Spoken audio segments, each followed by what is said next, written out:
Во Штип се чисти старата депонија за отпад на потегот од населбите Железничка, Пребек и Новосело.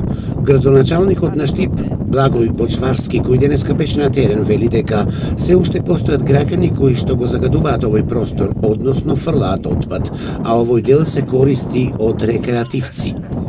На овој потек секојдневно пешачат и се рекреираат не само граѓаните од населбите Пребек и Железничка, туку од целиот наш град. Со совесно граѓанско однесување можеме да ги спречиме непријатните гледки на отпад во овој дел.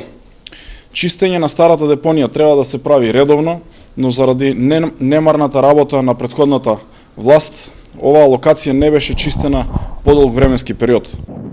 Бочварски истакна дека минатата година штипска фирма добила на тендер да ја чисти старата депонија кај Крстот. За чистење на депонијата, согласно тендерот, требало да се исплатат 600.000 денари, а на фирмата се исплатени 500.000 денари.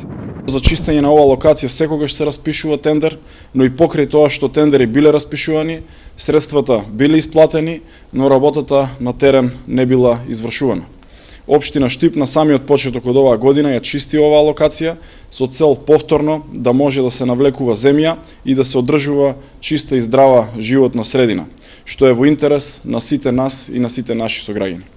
Штипскиот градоначалник на денешната пресконференција истакна дека општина Штип заедно со општините од регионот е вклучена во работата за отварање регионален центар за управување со отпад, каде со најмодерна технологија ќе се складира отпадот, а со минимално влијание врз животната средина.